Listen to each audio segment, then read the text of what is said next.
আপনি যদি দেখেন ম্যাচটার আগে আমরা যেভাবে প্রেডিকশন করেছিলাম যে স্পেন ম্যাচটা জিতবে, সেটা জিতেছে। বাট বেলজিয়াম আসলে গ্রুপ স্টেজ ম্যাচে যেভাবে আসলে স্ট্রাগল করে আসলে তারা রাউন্ড অফ 32 তারপর রাউন্ড অফ 16 যেভাবে আসছে, হ্যাঁ, ওই জায়গা থেকে আমি ধরে নিয়েছিলাম যে ম্যাচটা বেশ কম্পিটিটিভ হবে, এবং সেটাই কিন্তু হয়েছে। বিশ্বকাপ দেখুন বায়োস্কোপ প্লাসে, সব নেটওয়ার্কে, সব ডিভাইসে। হ্যাঁ, স্পেন যে আসলে খুব ফ্রিকুয়েন্টলি এবং তাদের যে গেম প্ল্যান ছিল সেটা পুরোটা এক্সিকিউশন করে যে ম্যাচটা জিতে গেছে তা কিন্তু না। থ্রু অফ দ্য টুর্নামেন্ট আসলে আমরা ধরে নিয়েছিলাম যে স্পেন আসলে কোনো গোল কনসিড করেনি, বাট সেই ডেডলকটা কিন্তু গতকালকে আপনি যদি লাস্ট নাইটে আসলে সেটা কিন্তু বেলজিয়াম ভেঙে ফেলেছে কাতালের ওই গোলে। যখন এক গোল হয় তখন আমি ধরে নিয়েছিলাম যে স্পেন হয়তো ম্যাচটা এক্সট্রা টাইমে যাবে, আইদার টাফ হতে যাচ্ছে। বাট আবার ম্যাচটা সহজ হয়ে গেল তখন যখন আসলে থিবো কোর্তোয়ার ইনজুরিটা হলো, বিকজ যে গোলটা আসলে কনসিড করেছে বেলজিয়াম, ওটা যদি থিবো কোর্তোয়া থাকতো আমার মনে হয় না সেই গোলটা কনসিড করতে পারেন। থ্রু অফ দ্য টুর্নামেন্ট সে যতক্ষণই খেলেছে 65 মিনিট সম্ভবত, যতক্ষণই খেলেছে আপনি দেখবেন কিন্তু সে বেশ কিছু আসলে সেভ করেছে, যেটাতে আসলে বেলজিয়াম মোমেন্টাম পেয়েছে। হ্যাঁ, বিকজ আরও কিন্তু গোল হতে পারতো। তো সেই জায়গাতে আমি বলবো থিবো কোর্তোয়ার এই অ্যাবসেন্সটা আমার কাছে মনে হয় যে বেলজিয়ামকে পিছিয়ে দিয়েছে আর স্পেনের খেলাটা সহজ করে দিয়েছে।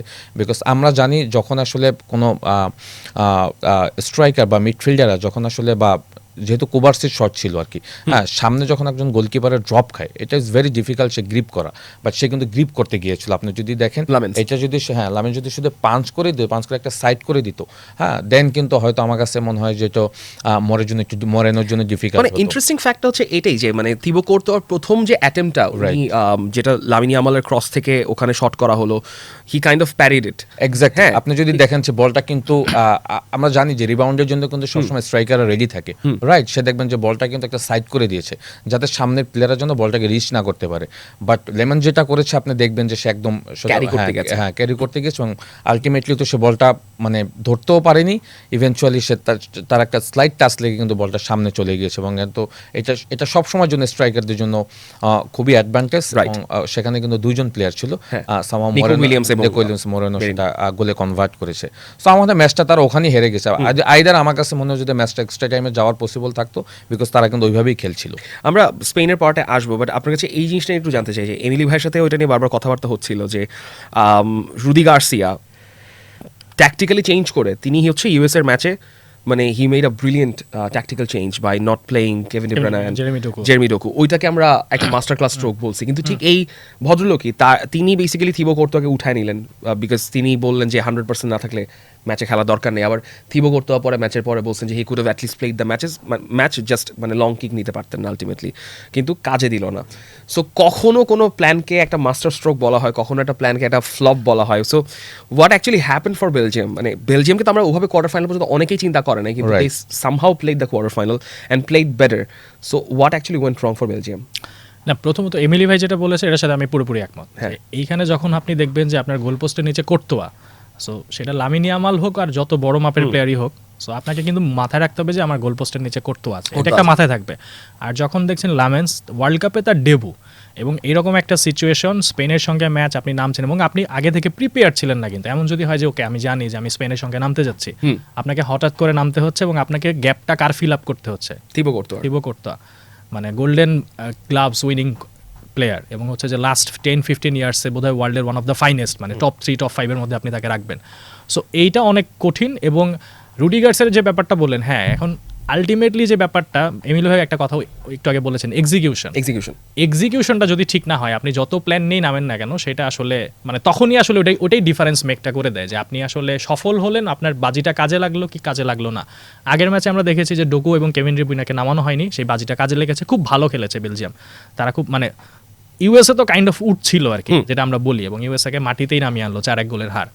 এবং এরপরে এই ম্যাচটাতেও কিন্তু আমার কাছে মনে হচ্ছে যে ডোকু এবং ডি ব্রুইনেকে খেলানোটা রাইট ডিসিশন ছিল, কারণ স্পেন যে ফুটবলটা খেলবে আপনার ওখানে, ওরা কিন্তু অনেক প্রেস করে খেলে। আপনি একটা প্লেয়ার মানে ওদের বল রিকভারি রেট কিন্তু খুবই ভালো। সো আপনার কেভিন ডি ব্রুইনের মতো একজনকে লাগবে যে গ্যাপগুলো অ্যাটলিস্ট বের করে দিতে পারবে, যেটা আমরা ওদের ফার্স্ট গোলটাতে দেখলাম যে এত সুন্দর হচ্ছে রাইট সাইডে উনি কাস্টানিয়াকে বলটা দিলেন, এবং ডোকুর স্পিডটা তারা কাজে লাগাতে চেয়েছিল এবং একটা লম্বা সময় পর্যন্ত কিন্তু তারা পেরেছে। সেকেন্ড হাফে ডোকু বেশ প্যারা দিয়েছে, আমি যেটা বলবো।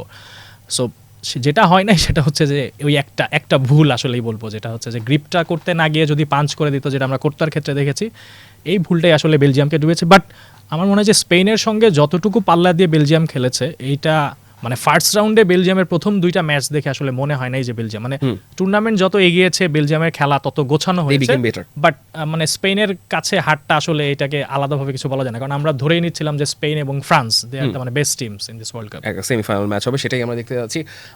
বেলজিয়ামের প্রসঙ্গ বাদ দিয়ে যদি স্পেনকে আমরা একটু অ্যানালাইজ করতে চাই, এমিলি ভাই, এই স্পেন দলটা সবসময় একটা ফেভারিটের তকমা নিয়ে বারবার টুর্নামেন্টে আসে, বড় টুর্নামেন্টে আসে। আপ আনটিল ইউরো 2024 বাদ দিলে they always have suffered, flop খেয়েছে এবং খুবই আনফর্চুনেট পারফরমেন্স দিয়ে তারা টুর্নামেন্ট থেকে বের হয়ে যেতে এসছে। বাট এই স্পেন ডেলিভার্ড। মানে প্রথম ম্যাচটা যদি আমরা বাদ দিই, যেই ম্যাচে আসলে লামিন ইয়ামাল খেলেন না, এবং লামিন ইয়ামাল যে কতটা গুরুত্বপূর্ণ, ইভেন আমি গতকালকে লামিন ইয়ামাল দেখতেছি he was playing centrally, he was playing making an overload in the left side, right সাইডে তো বারবার খেলেছেন, কিন্তু মানে এই লামিন ইয়ামাল যেভাবে স্ট্রেচ করেন বেলজিয়াম এবং অন্যান্য দলের ডিফেন্সিভ লাইনটাকে, এবং যেভাবে সবাইকে ড্র্যাগ আউট করে নিয়ে আসেন, বাকিরা তো সেখান থেকে একটা অ্যাডভান্টেজ পায়। এই স্পেন কি good enough to stop France, যেটা লামিন ইয়ামাল নিজেও বলেছেন যে আমরাই পারবো এরকম হয়তো ফ্রান্সকে ঠেকাতে? আমিও সেটা বিশ্বাস করি যে ফ্রান্সকে যদি হারানোর মতো কোনো দল থাকে দ্যাট ইজ ফ্রান্স, আর্জেন্টিনা না। সরি স্পেন, আর্জেন্টিনা না আর্জেন্টিনা প্রবাবলি আমার কাছে মনে হয় যদি ফাইনালে যায়, ফাইনাল ম্যাচ আসলে কেউ ফেভারিট না, কেউ ওটাতে আমরা পরে কথা বলবো। হ্যাঁ, তো আপনি যদি এখন লামিন ইয়ামালের ব্যাপারে আমি একটু কথা বলি, দেখেন লামিন ইয়ামাল আপনি যেটা বলছেন ট্রু যে তার কিন্তু খেলার কিছুটা প্যাটার্ন চেঞ্জ করার অন্যতম কারণ আপনি যদি উরুগুয়ে ম্যাচটা দেখেন, সেখানে সে যখন আসলে ফ্লাঙ্ক এরিয়া থেকে স্টার্ট করেছে, তার তো আসলে বেসিক্যালি ওইটাই তার স্ট্রেংথের জায়গা। হ্যাঁ, সানাব্রি আপনার তাদের ফুল ব্যাক ছিল, হ্যাঁ, উরুগুয়ের। আপনি দেখবেন সে তাকে এমনভাবে মানে কম্প্যাক্ট একটা ডিফেন্সিভ জোনে রেখেছে, সে ওই ম্যাচটাতে তেমন কোনো কিছু করেছে না। একটা সময় তাকে কিন্তু সাব করে দিয়েছিল, আপনি যদি উরুগুয়ের ম্যাচটা খেয়াল করেন। হ্যাঁ, 65 হ্যাঁ, around সো এরকম অপোনেন্ট আসলে যখন একটা গেম প্ল্যান নিয়ে আসবে, তার একটা বড় অংশ স্পেনের কিন্তু লামিন ইয়ামালকে নিয়ে থাকে। হ্যাঁ, বিকজ মোমেন্টামটা কিন্তু আসলে তার ওখান থেকে চেঞ্জ হয়, এবং আপনি যদি লাস্ট ম্যাচটাও দেখেন, সেখানেও কিন্তু লামিন ইয়ামাল তার ওই সে ন্যাচারাল যেভাবে খেলে ওইটাই কিন্তু করার চেষ্টা করছে, এবং সেটা কিন্তু বেশ কয়েকবার সাকসেস হচ্ছিল। হ্যাঁ, থিবো করতে আর কিন্তু সেভগুলির কারণে হয়তো আমরা দেখেছি যে সে হয়তো গোলে কনভার্ট করতে পারেনি, সে কিন্তু পেনিট্রেট করছিল, কিন্তু দেখবেন আয়ারজাবালের সাথে বা ভিয়েনার সাথে তার কিন্তু বেশ ভালো কমিউনিকেশন হচ্ছিল। বাট আলটিমেটলি আমরা চাই লামিন ইয়ামাল গোল করুক, ওই পকেট কর্নার থেকে গোল করুক, আইদার এমন একটা পাস দেখ সেটা থেকে গোল হোক, এরকমের চাই। বাট সেইটা করতে গিয়ে যেটা হয় যে অপোনেন্ট তাকে আসলে এমনভাবে চ্যানেলগুলি অফ করে, যার কারণে আমার কাছে মনে হয়েছে যে লামিন ইয়ামাল, আপনি যেটা বলছেন আপনার সাথে একমত হই বলি, কালকে কিন্তু দেখবেন সে বিভিন্ন জায়গায় কিন্তু পজিশন রোটেট করেছে, বিকজ সে চিন্তা করছে যে ওই জায়গাটাকে দিয়ে যদি সে স্টার্ট করে, বিকজ ওই জায়গাগুলি কিন্তু তাকে ব্লক করা হচ্ছিল প্রপারলি, যার কারণে সেন্ট্রালি আসছিল, লেফট বা রাইট ফ্লাঙ্কেও যাচ্ছিল, বারবার রোটেশন করছিল, যার কারণে আমার কাছে মনে হয় যে থ্রু অফ দ্য টুর্নামেন্ট সব ম্যাচ থেকে কিন্তু এই ম্যাচে বেশি ইম্প্যাক্টফুল মনে হয়েছে আমার কাছে লামিন ইয়ামালকে। হ্যাঁ, সো ওই জায়গাটা সে ভালো রিচ করেছে, যেটা এক সময় আমার কাছে মনে হচ্ছে লিওনেল মেসি করতো। লিওনেল মেসিকে যখন আসলে অপোনেন্ট একটা পকেট করার চেষ্টা করতো, সেখান থেকে সে কিন্তু আমরা দেখলাম যে পজিশন রোটেট করে সে হয়তো তার খেলাটাকে আবার নিজের মতো করে খেলতো, যেটা আমার কাছে মনে হয় যে লামিন ইয়ামাল এই মানে এত ইয়ং প্লেয়ার, বাট সে সেটাকে রিড করেছে যে এখন আসলে আমার চ্যানেলটা যেহেতু বন্ধ হয়ে গেছে, আমার এখন রোটেট করা উচিত। সো রোটেট করে সে কিন্তু তার খেলাটাকে আমার কাছে মনে হয় যে সে যেভাবে নর্মালি খেলে ওই খেলাটাতেই সে কিন্তু ফোকাস করেছে। সো লামিন ইয়ামালের বাইরেও যদি আপনি দেখেন, এই স্পেন দলটা আমার কাছে মনে হয় যে এখনও তাদের যে মানে বেস্ট পারফরমেন্স সেটা এখনও ডেলিভার করতে পারেনি, এখনও আমার কাছে মনে হয় যে কিছু অ্যাবসেন্স আছে। এই কারণে বললাম, আপনি যদি দেখেন দেফোয়েন্তা যেটা করেছে, তাদের মিডফিল্ডে কিন্তু এখনও কোনো ফিক্সড একটা মিডফিল্ড কিন্তু এই ওয়ার্ল্ড কাপে সে কিন্তু এখন কন্টিনিউ করে। পেড্রিকে খেলানো, ফেবিয়ান রুইজকে দিবেন, Fabian Ruiz did his job. So আমি বলবো যে এইটা ডিপেন্ডস অন আসলে মানে কোন মিডফিল্ডার প্যাটার্নটা আসলে এই খেলাটাকে অবজার্ভ করে। মানে নিকো উইলিয়ামস আপনি যদি দেখেন, নিকো উইলিয়ামস কিন্তু এই স্পেন দলের অন্যতম বেস্ট প্লেয়ার। হ্যাঁ, নিকো এবং লামিন ইয়ামাল যদি দুই উইং থেকে স্টার্ট করে এবং আয়ারজাবাল যদি মাঝখানে থাকে, আর আমার কাছে মনে হয় পেড্রি, রোড্রি অ্যান্ড ড্যানি অলমো, এইটা হলো তাদের মেইন সেট আপ। বাট এই সেট আপটা কিন্তু এখনও তারা রেডি করতে পারেনি, যার কারণে দেখবেন যে অনেক প্লেয়ার কিন্তু তারা রোটেশন করতে গিয়ে যেটা হয়েছে, তারা ওই যে সামনে যে 6 জন প্লেয়ার আছে তাদের ভিতরে কিন্তু আমার কাছে মনে হয় যে কম্বিনেশন প্লেটা এইটা এখনও প্রপার তারা অ্যাডাপ্ট করতে পারেনি, যার কারণে কিন্তু আমার কাছে মনে হচ্ছে যে অনেক প্লেয়ার কিন্তু তারা এই ওয়ার্ল্ড কাপে সে এক্সপেরিমেন্ট করেছে, বাট সামহাও তারা রেজাল্ট পাচ্ছে। বাট স্পেন দলটা আসলে 2024 ইউরো যদি ওই টুর্নামেন্টটা দেখেন, সেই ফুটবলটা আমার কাছে মনে হয় যে এখনও কিছুটা অ্যাবসেন্স আছে। এমিলি ভাই যে কথাটা বলতেছেন সেটার এটার আমি একটা এক্সটেনশন আপনার কাছে এক্সপেক্ট করি, বাট একটা প্রশ্নের সূত্র ধরে দিয়ে দিই। সেটা হচ্ছে মোহাম্মদ ফারুক সর্দার বলছেন, স্পেন যদি ফ্রান্সকে লাস্ট ইউএফা সেমিফাইনাল মানে ইউরোর সেমিফাইনাল এবং নেশনস লিগ সেমিফাইনাল থেকে বিদায় করতে পারে, সেম টিম কেন ওয়ার্ল্ড কাপ সেমিফাইনাল থেকে বিদায় করতে পারবে না? ইউ নো দি অ্যান্সার, সেটা মানে উত্তরটা তো আসেই। সেই একই সঙ্গে তিনি যে কম্বিনেশন প্লের কথা বলতেছেন, আমার মনে হয় এখানে আমি একটু অ্যাড করতে পারি যে স্পেন সেকেন্ড হাফে যে ধরনের ট্যাকটিক্যালি চেঞ্জগুলো করায়, যে ধরেন ফেরান তরেস নামতেছেন, পেদ্রি তো পরে নামলেন, যদিও হি ওয়াজ এ বিট মানে conservative in holding up the ball. Ferran Torres এবং মিকেল মেরিনোর প্রসঙ্গ আসবো একই সঙ্গে, বাট আপনি কি অ্যাগ্রি করতেছেন যে স্পেনের বেস্ট খেলাটা আমরা কি এখনো দেখি নাই, নাকি ফ্রান্সের সঙ্গে আলটিমেটলি যে তিনি বলছেন যে এই যে দলটা ফ্রান্সকে বিদায় করেছে জমিয়ে রেখেছে আসলে এরকম একটা ব্যাপার মনে হচ্ছে না? এমনি ভাষাতে সম্পূর্ণ একমত। বিশেষ করে 2024-এর ইউরোতে আমরা যেই স্পেনটাকে দেখেছি, ধরেন 2010 থেকে যদি আমার যেটা মনে আছে ভালো করে একদম 2008, 2010, 2012 ওই স্পেনের প্লেইং স্টাইল এবং 2024-এর স্পেনের প্লেইং স্টাইল ফুল ডিফারেন্ট। তারা হচ্ছে উইংটা কাজে লাগিয়েছে, যেটা আমরা আগে কখনো দেখি না, এবং তারা যে স্পিডি ফুটবলটা খেলেছে, মানে বল পজিশনে রাখার সঙ্গে সঙ্গে এবং তারা ডিফেন্সটাকে হাইলাইন একটু নিয়ে এসেছে, এই খেলাটা তারা আসলে যে খেলতে পারবে এমিলি ভাইয়ের সঙ্গে সম্পূর্ণ একমত। কারণ আপনি নিকো উইলিয়ামসকে পাচ্ছেন না, সো ইয়ামাল উইলিয়ামসের যে জুটিটা সেটা হচ্ছে না, ওয়ারজবাল মাঝখানে থাকছেন, আবার একই সঙ্গে ওলমো, পেদ্রি এবং হচ্ছে রদ্রিয়া, আমরা যে দেখছি যে হচ্ছে এটা সুইচ করা হচ্ছে, চেঞ্জ করা হচ্ছে। সো স্পেনের আসলে ফুল স্ট্রেংথ যে টিম সেটা আমরা এখনও দেখি নাই, হয়তো ফ্রান্সের জন্যই জমা আছে, এবং যদি জমা থাকে এবং সেই মানে টোটাল স্পেন টিমকে পাওয়া যায় এবং ফ্রান্স যে ফর্মে আছে, তাহলে একটা বিশাল মানে কি বলবো ফাটাফাটি যে ব্যাপারটা বলে আর কি, এরকম একটা ম্যাচ আমরা আসলে দেখতে পাচ্ছি। আচ্ছা, মানে ওই ফাটাফাটি তো ডেফিনেটলি হবে। স্পেন ফ্রান্স হচ্ছে একটা anticipated final before the final, যেটা আমরা সবাই এক্সপেক্ট করছি। যে অনেকে হয়তো বলছে যে না এত দূর যাবে না, but it's finally happening. But Emily ভাই, আপনি আপনার স্ট্রাইকার্স ইনস্টিং থেকে আমাকে একটু মিকেল মেরিনোকে ব্যাখ্যা করার একটু আমাকে মানে চেষ্টা করেন, যারা দেখছেন মানে what is this Mikel Merino guy. হয় তিনি সেন্টার মিডফিল্ড রোলে খেলেন most of the times, but 55% of the matches he plays in the central midfield role, but 39% of the matches he has played in the striker role. এই ব্রিচিং of মানে role, এটা কেমনে সম্ভব, মানে how does it do it? এইটা অন্যতম কারণ আমার যেটা মনে হয় যে ওর আসলে এই টুর্নামেন্টে দীপ ফয়েন্তার আমার কাছে মনে হয় যে তাকে নিয়ে একটা আলাদা প্ল্যান আছে। হ্যাঁ, আপনি যদি দেখেন ব্যাক টু ব্যাক যে দুইটা ম্যাচে সে গোল করেছে এবং 2 মিনিটের মাথায়, হ্যাঁ এবং কালকে মনে হয় প্রথম টাচই তার গোল, ইভেন্চুয়ালি লাস্ট ম্যাচে যেটা আসলে সেট পিস থেকে গোল হলো। সো কিছু প্লেয়ার থাকে এরকমের, যারা আসলে কোচ আসলে তাদেরকে এইভাবে ইউজ করতে চায়। হ্যাঁ, আপনি যেটা বলছেন সেন্ট্রাল মিডফিল্ড থেকে সে খেলে, বাট কিছু প্লেয়ার আছে যাদের আসলে ওই স্ট্রাইকিং পজিশনে যাওয়ার একটা হেবিট থাকে, যারা আসলে গোল করতে পছন্দ করে, বিকজ আদারওয়াইজ তো আসলে ওই জায়গাটাতে যাওয়ার কথা না। আপনি যদি দেখেন ওখানে নিকো উইলিয়ামস আইদার ফ্রন্ট লাইনে যারা থাকে তাদেরকে হয়তো ওই রিবাউন্ড শটে যাবে, বাট সে কিন্তু নামার সাথে সাথে সে রানটা কিন্তু করেছে ওইদিকে। ইভেনচুয়ালি প্রথম লাস্ট ম্যাচ যেটা পর্তুগালের সাথে যেটা জিতলো, যেটা কুইক সেট পিস হলো, সেটাও দেখবেন যে সে বক্সের ভিতরে রান করেছে। সো আমার কাছে মনে হয় যে এই কোচের একটা প্ল্যানই থাকে, যখন অপোনেন্ট একটু টায়ার্ড হয়ে যাবে বা একটু স্ট্রেংথ লস করবে, তখন আসলে ফ্রেশ লেগদেরকে আসলে অ্যাডভান্স রাখে ইন ফ্রন্ট লাইন, বিকজ ওই সময় আসলে যারা সেন্ট্রাল ব্যাক বা সেন্ট্রালি যারা ডিফেন্স করে বা মিডফিল্ডে থাকে, তারা দেখবেন যে একটা কনসেন্ট্রেটেড প্রবলেম থাকে। ওই প্রবলেমের জায়গাটা যদি আপনি কোপ আপ করতে পারেন বা যদি ম্যানেজ করতে পারেন, তখন কিন্তু আপনার কাছে সুযোগগুলি আসে। মিকেল মরিনো আমার কাছে মনে হয় যে দ্যাট প্লেয়ার, সে আসলে এই জিনিসগুলি আমার মনে হয় যে সে খুব ভালোভাবে রিড করে এবং সে তার জায়গাগুলিতে আমার মনে হয় যে প্রপার অন টাইম চলে যায়, এবং যদি ব্যাক টু ব্যাক দুইটা ম্যাচে গোল দেখেন, সিমিলার গোল মনে হয় আমার কাছে। সো এটা আসলে এক একজন প্লেয়ারের এক এক রকমের ক্রেডিট, এবং আসলে কোচের আসলে আমি বলবো যে এটা একটা বড় প্ল্যান, যে আসলে তাকে সেভাবে কীভাবে ইউজ করছে।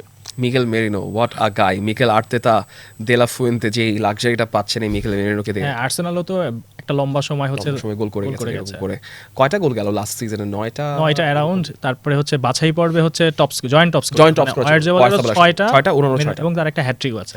তার একটা হ্যাট্রিক। আমার এটা মনে হয় যে স্পেন টিমে তো আমরা যে ফলস নাইন তো আমরা অনেক আগে দেখেছি যে ওদের প্লেয়ারদের একটা সেটআপ থাকে, যে একটা ন্যাক থাকে। আমরা ফ্যাব্রিগাসের ক্ষেত্রে এটা দেখেছি, তার একটা ন্যাক ছিল গোল করার, যদিও শুরু করেছিলেন হচ্ছে হোল্ডিং পজিশন থেকে। আমরা 2012-এর ইউরোতে দেখেছি, ওইখানে তো অনেক প্লেয়ারই মানে স্পেনের ওই সময় যে টিমটা ছিল, ধরেন আপনি যেই প্লেয়ারটাকে দেখবেন, ডেভিড সিলভা গোল করার একটা ন্যাক আছে, কিন্তু বেসিক্যালি খুবই ক্রিয়েটিভ প্লেয়ার। আমি একটু এখানে অ্যাড করতে পারি, লাক্সারিটা হচ্ছে যে মানে মেরিনোর ক্ষেত্রে এটা পাওয়া যাচ্ছে। আমি এখানে একটু অ্যাড করতে পারি। আমি সেক্স ফ্যাব্রিগাসের ওই ইয়াটা পড়ছিলাম, তার এই ব্যাপারে নিজের মন্তব্য, he always wanted to play as a number 10 or a number 9, কিন্তু তাকে জোর করে হচ্ছে পেপ গুয়ার্দিওলার রোলে খেলানো হয়েছিল নাম্বার 4, মানে ওখানে যে 4 নাম্বার রোলটা থাকে ওই লা মাসিয়াতে। এই সেস্ক ফাব্রেগাস, ইনিয়েস্তা, শাভি সবাইকে এই রোলে হচ্ছে ফিট করা হয়েছে, লিওনেল মেসি বাদে। মানে মেসিকে হচ্ছে না ভাই, ওকে অন্য রোলে খেলানো যাবে না, নাম্বার 10, কিন্তু 10 বাকিদেরকে জোর করে মানে ইনিয়েস্তা এবং ফাব্রেগাসকে জোর করে হচ্ছে এই রোলে খেলানো হয়েছিল। পরে গিয়ে বলছে that's why he could রাইভ in the box and score goals. সেটা অন্য প্রসঙ্গ, যাই হোক জাস্ট একটু মানে মনে হলো যে এই ব্যাপারটা একটু কথা বলি আর কি। আমাদের আরও কিছু প্রশ্ন আছে, আমরা প্রশ্নগুলো নিয়ে একটু আলাপ করতে পারি। ফারুক সর্দারের আরেকটা প্রশ্ন হচ্ছে, ফ্রান্স কি শুধু ফরওয়ার্ড লাইন দিয়ে পার হয়ে যাবে? ফ্রান্স 4টা দিলে স্পেনও 5টা দিতে পারে, not easy for France mentally. আমার মনে হয় একটা জিনিস একটু ক্ল্যারিফাই করা দরকার যে ইউরো 2024 যে ম্যাচটা আমরা দেখছি সেমিফাইনালে, যেখানে Right. স্পেন 2-1 গোলে জিতছিল, ওই ম্যাচের ধারে কাছেও কোনো ম্যাচ হবে না প্রবাবলি। এই ম্যাচটা ধারে কাছেও কোনো ম্যাচ হবে না, কিন্তু মানে যদি গোল মানে মার্জিন যদি 1 গোলেরও মার্জিন হয়, যদি কোনো দল একটা 1-0 গোলও জিতে, সেটাও সম্ভবত খুবই এন্টারটেইনিং একটা 1-0 গোলের ম্যাচ হবে, মানে খুবই এন্ড টু এন্ড ম্যাচ হওয়া উচিত আলটিমেটলি। প্রবাবলি সেরকমই হওয়া উচিত। আপনি যদি স্পেন এবং পর্তুগালের ম্যাচটা দেখেন, এই ম্যাচটার আগে আমরা কি ধরে নিয়েছিলাম যে খুব একটা হাই ইন্টেন্সিটি ম্যাচ হবে বা খুব কম্পিটিটিভ ম্যাচ হবে। আমার কাছে মনে হয় থ্রু অফ দ্য টুর্নামেন্ট এত ঝিমানো খেলা, মানে একটু অন্যভাবে বললাম, এত ঝিমানো খেলা আমি দেখিনি। মানে ওই ম্যাচটা শেষে মানে যখন আমরা প্রি শো বা পোস্ট শো করতে বসেছি, ভাগ্যিস ভাই ম্যাচটা আমরা শেষ করে দিছিল। আমরা আসলে কোনো তথ্য পাইনি যেটা নিয়ে আসলে আলোচনা করবো, to be honest. So France এবং স্পেনের ম্যাচটা ওরকম হবে না, ডেফিনেটলি হবে না, বিকজ এইখানে তো যেটা হয় যে আমরা সবসময় বলি যে ফ্রান্সের যে সামনে 4জন প্লেয়ার, ইভেনচুয়ালি স্পেনের যে 4 ব্যাক, তাদের ভিতরে তো একটা বিশাল ব্যাটেল হবে। অ্যাট দ্য সেম টাইম আপনার এখন পর্যন্ত through out the tournament France কিন্তু এখনও আসলে তেমন কোনো কম্পিটিশনে পড়েনি তাদের ডিফেন্স লাইন, হ্যাঁ, বিকজ মরক্কো কিন্তু তেমন কোনো চাপে তাদেরকে ফেলতে পারেনি। সো ফ্রান্সের ডিফেন্স অর্গানাইজেশন কতটা শক্ত বা কতটা দুর্বল সেটা কিন্তু এই ম্যাচে আমরা দেখতে পারবো, বিকজ তার ডিফেন্ডিং ট্রানজিশনে এখন পর্যন্ত তেমন কোনো মানে কঠিন ধাপ তারা দেখেনি যে আসলে কোন পর্যায়ে তাদের অবস্থা রয়েছে। উইলিয়াম সালিবা বলেন বা তাদের কুঞ্জে বলেন বা জেনা যারাই রয়েছে সেন্ট্রালি এবং ফুল ব্যাকরা। সো এই ম্যাচে তো আসলে লামিন ইয়ামাল বা নিক উইলিয়ামস প্রবাবলি এই ম্যাচে স্টার্ট করবে, বিকজ এই ম্যাচে তাকে নামানো হয়েছে কিন্তু ফ্রান্সের সাথে স্টার্ট করার জন্য, আমি যদি ভুল না করে থাকি, তাকে একটা রিহার্সাল করানো হয়েছে। অ্যাট দ্য সেম টাইম আর্জেবাল রয়েছে। সো এই ম্যাচটা আমার কাছে মনে হয় যে খুব গুরুত্বপূর্ণ একটা ম্যাচ হতে যাচ্ছে, এবং এই ম্যাচটা টেকটিক্যালও হবে অনেক। টেকটিক্যাল হবে এই ইন এ সেন্স, আপনি যদি দেখেন যেটা হয় যে যেহেতু চৌমিনের একটা ইনজুরি আছে, হ্যাঁ, সো মিডফিল্ডে আমার কাছে মনে হয় যে ফ্রান্স কিছুটা হয়তো অদল বদল করতে পারে, বিকজ রেবিয়ট এবং মানু কনে তারা দুজন হয়তো সেন্ট্রালি যদি রড্রি, পেড্রি, ডেনি অলমো শুরু করে, সেখানে হয়তো ওভারলোড করার জন্য আরেকটা মিডফিল্ড হয়তো তারা অ্যাড করতে পারে। আই ডোন্ট নো, করতে পারে। আবার এটাও হতে পারে ডিজিয়ার ডোয়েকে তারা ভিতরে, এবং অলিজি তো সবসময় একটা ওই পিভট 2 মিডফিল্ডারের সাথে সবসময় একটা অ্যাডজাস্ট হয়। সো এই জায়গাটা আমার কাছে মনে হয় বেশ কম্পিটিটিভ হবে এবং কম্পিটিশন হবে, যারা আসলে মিডফিল্ডে খেলাটা কন্ট্রোল করবে। সো স্পেন সবসময় কিন্তু চায় তারা ডমিনেট করতে মিডফিল্ডে, হ্যাঁ, ইভেনচুয়ালি তারা চায় বল পজিশন বেশি রাখতে, এবং আমরা সবসময় একটা জিনিস জানি যে আপনার কাছে যতক্ষণ পর্যন্ত বল থাকবে দেন ইউ আর সেফ। হ্যাঁ, স্পেন ওই জায়গাটাতে কিন্তু সবার থেকে এগিয়ে আছে। লাস্ট নাইটও আপনি দেখবেন বেলজিয়ামের সাথে সম্ভবত 66% হ্যাঁ বল পজিশন রেখে তারা যদি একটা গোল কনসিড করেছে, তারপরে বলবো যে ফ্রান্সের সাথে কিন্তু এইটা করতে দিবে না, যার কারণে ফ্রান্স আমার মনে হয় যে একটু ওভারলোড করবে মিডফিল্ডে, বিকজ স্পেন তো সবসময় মিডফিল্ড ডমিনেটিং করে অ্যাটাকে যেতে চায়। তো এই জায়গাগুলি কিন্তু অনেক কম্পিটিটিভ, এবং আমরা তো আসলে এই ম্যাচটা দেখার জন্য ওয়েট করছি যে আসলে কে কোন জায়গায় এগিয়ে থাকে। বেসিক্যালি ফাইনালের আগে ফাইনাল, রাইট, ফাইনালের আগে একটা অ্যাবসলিউট ফাইনাল। আমি একটু মানে এমিলি ভাইয়ের কথা সূত্র থেকে অ্যাড করি, আমরা বোধহয় প্রথম ম্যাচটা মানে ফ্রান্সের যে প্রথম ম্যাচটা ছিল সেনেগালের সঙ্গে ফার্স্ট হাফ, ওই ম্যাচটাতে আমরা দেখেছি যে একটা টিম ফ্রান্সকে কাইন্ড অফ ফ্রাস্ট্রেট করার চেষ্টা করছে, ফ্রান্সের অ্যাটাকিং ফাইনাল থার্ডে গিয়ে ফ্রান্সের ডিফেন্সে গিয়ে অ্যাটাক করার চেষ্টা করছে, এবং ফার্স্ট হাফটা কিন্তু সেনেগালই ডমিনেট করেছিল। ইভেন্চুয়ালি একটা দুইটা গোল হয়ে যেতে পারতো ভাই, ঠিক আছে, ইসমাইল আসার সে বলটা উপরে মারে দিয়েছে, তারপরে হচ্ছে নিকোলাস জ্যাকসনের শটটা পোস্টে লাগলো।